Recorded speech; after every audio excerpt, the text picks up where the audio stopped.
বকুলপুর গ্রামে শফি নামে এক ব্যক্তি তার বউ চন্দ্রা ও ছেলে আকাশকে নিয়ে বাস করত।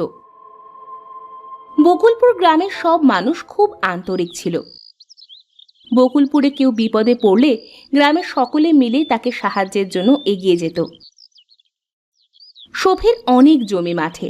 বকুলপুর গ্রামের 5 জন বড় কৃষকের মধ্যে শফি একজন। কই গো গিন্নি, তাড়াতাড়ি আমার গামছাটা দাও দেখি। এই নাও। তাই সাত সকালবেলা কোথায় চললে তুমি? গ্রামের মধ্যে যাই একটু, সামনে আসছে চৈত্র মাস, কোথাও কোনো পানি পাওয়া যাবে না। জমিতে সেচের ব্যবস্থা আগেই করে রাখতে হবে, এজন্য সকলের সাথে কথা বলতে হবে। ঠিক আছে, যাও, তাড়াতাড়ি ফিরে এসো।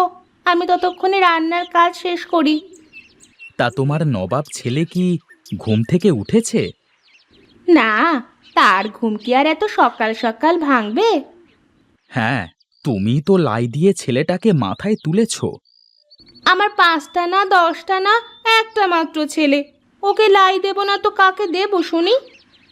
দাও দাও, যত ইচ্ছা ততই লাই দাও। যখন দেখবে বেশি বেয়ারা হয়ে গেছে, সেদিন আবার আমাকে কিছু বলতে এসো না কিন্তু।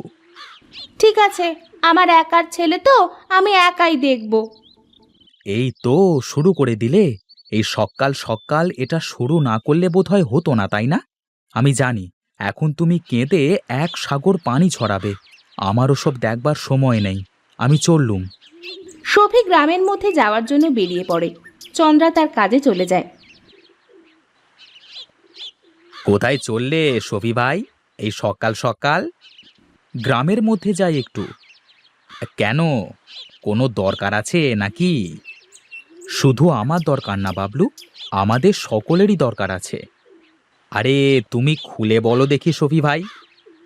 বলি, সামনে ভরা চৈত্র মাস, মাঠে চাষ করতে হলে তো পানি সেচের ব্যবস্থা করতে হবে তো নাকি? হ্যাঁ ভাই, সেটা তো করতেই হবে।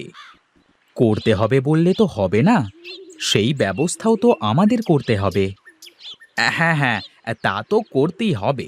এই চলো, আমি আসছি তোমার সাথে। শফি আর বাবলু হাঁটতে হাঁটতে গ্রামের মধ্যে গেল।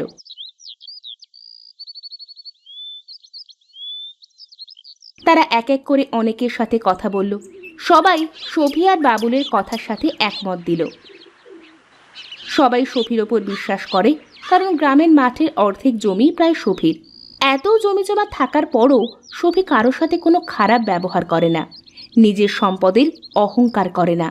এজন্য সবাই শফিকে খুব ভালোবাসে। তাহলে এখন আমাদের কি কাজ করতে হবে শফি ভাই? আমাদের সকলের কোদাল নিয়ে গিয়ে মাঠের পাশের কেনালটায় ভালো করে কেটে গভীর করতে হবে, যাতে করে একটু বৃষ্টি হলে পানি ওখানে থেকে যায়। ঠিক আছে ভাই, চলো এখন বাড়িতে যাওয়া যাক। হ্যাঁ হ্যাঁ চলো, তোমার ভাবি আবার রান্না করে বসে আছে। তাড়াতাড়ি গিয়ে দুটো মুখে দিয়ে আমি একবার বরং মাঠ থেকে ঘুরে আসব। তাই করো। বেশ, ও বেলায় আমরা সকলে গিয়ে কেনালটা কেটে আসবো তাহলে। শফি আর বাবলু যে যার বাড়িতে চলে আসে।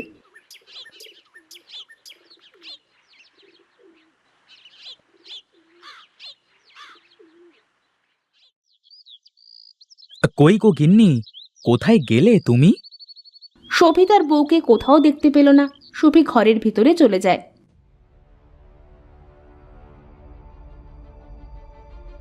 এ কি, আমি বাইরে থেকে ডেকে ডেকে গলা শুকিয়ে ফেললাম, আর তোমরা দুই মা ছেলে এখানে? সে কখন থেকে কয়টা খাবার দিয়ে বসে আছি, কিছুতেই খেতে চাচ্ছে না।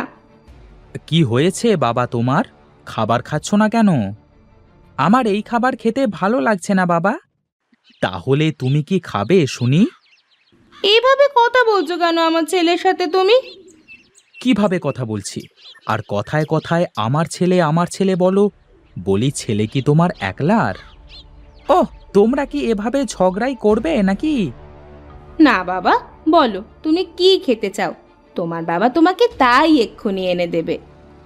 আমার বড় বড় রসগোল্লা খেতে ইচ্ছে করছে। এটা কি কথা? এখন এই সময়ে তো ভাত খাওয়ার সময়, এখন তুমি খেয়ে নাও বাবা। আমি সন্ধেবেলায় হাট থেকে তোমার জন্য বড় বড় রসগোল্লা এনে দেব। তুমি কি গো, আমার একটা মাত্র ছেলে, তুমি এখনই যাও না হাটে? হ্যাঁ বাবা, তুমি এক্ষুনি এনে দাও। বেশ, তাই হবে। তার আগে আমাকে কিছু খেতে দাও, আমার খুব খিদে লেগেছে। বেশ, তুমি বসো, আমি তোমার খাবার দিচ্ছি।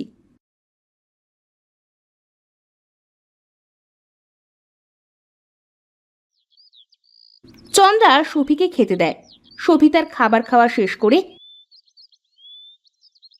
ছেলের জন্য রসগোল্লা আনতে হাটে চলে যায়।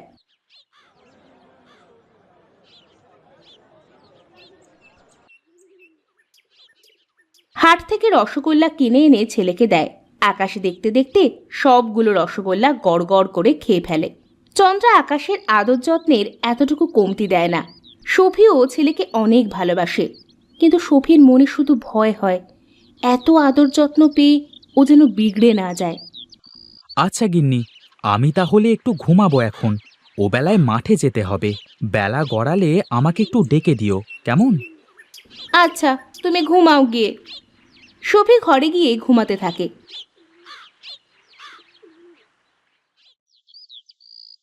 চন্দ্রা বাড়ির সব কাজকাম করতে থাকে, আর আকাশ বাড়ির উঠানে খেলা করতে থাকে। এইদিকে আয় তো বাবা আকাশ। হ্যাঁ মা, বলো। ওই রোদের মধ্যে খেলা করলে তো তোর শরীর খারাপ করবে বাবা। তার থেকে বরং তুই এই বারান্দায় বসে খেলা করো বাবা। ঠিক আছে মা। আকাশ খুব বাধ্য ছেলে, সে তার মায়ের সব কথা অক্ষরে অক্ষরে পালন করে।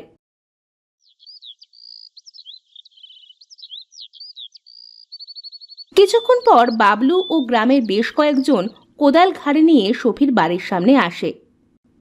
ভাবি, ও ভাবি। কে? ও ভাই, আপনি বলেন। সফি ভাই কই? সে তো ঘুমাচ্ছে। একটু তাড়াতাড়ি ডেকে দেন দেখি, মাঠে অনেক কাজ আছে। ঠিক আছে, একটু দাঁড়ান, ডেকে দিচ্ছি।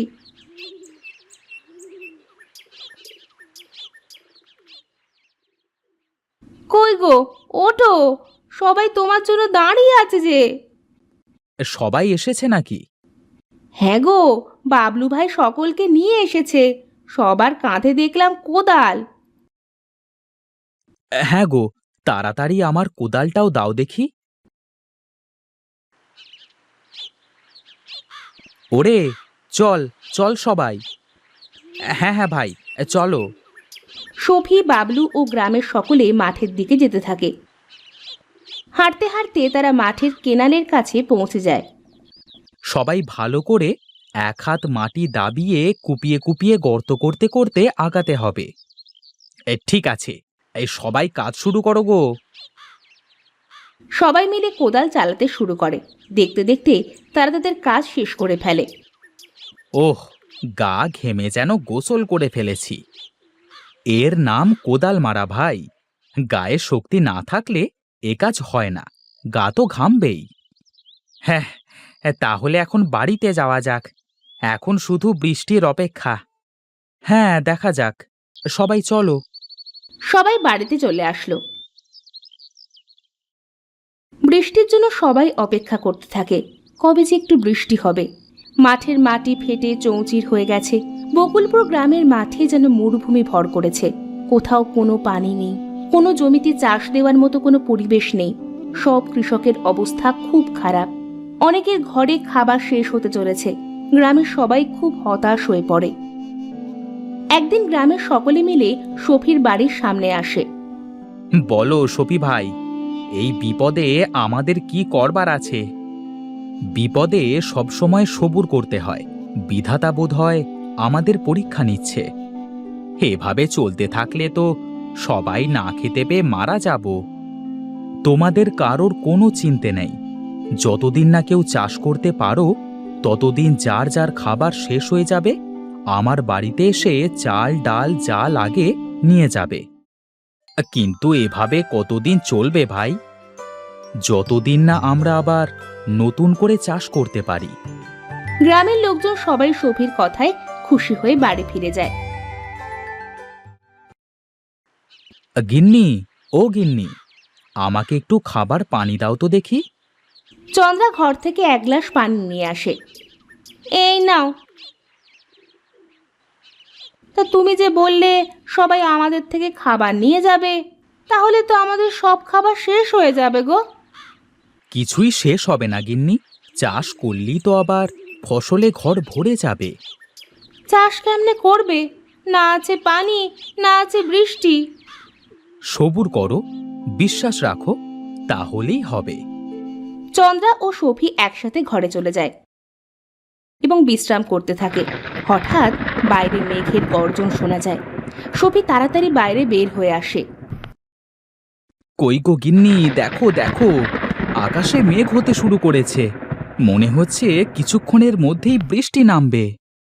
আকাশ তো কালো মেঘে ছেয়ে গেছে, আকাশে বিদ্যুৎ চমকাচ্ছে। সফি আর চন্দ্রা বারান্দায় দাঁড়িয়ে বৃষ্টি দেখতে থাকে। গ্রামের সবাই বৃষ্টির পানিতে ভিজে আনন্দ করতে থাকে। প্রবল বৃষ্টিতে গ্রামের সব নদী, খাল, পুকুর ভরে যায়। দেখতে দেখতে বকুলপুর গ্রাম বন্যার পানিতে ভেসে যায়। দুদিনের মধ্যে আস্তে আস্তে সব পানি কমে যায়। সব জমি চাষের উপযোগী হয়ে যায়। পুকুর, খাল, নদী মাছে ভরপুর হয়ে যায়। বকুলপুর গ্রামের সবাই আনন্দের সাথে চাষাবাদ করতে থাকে।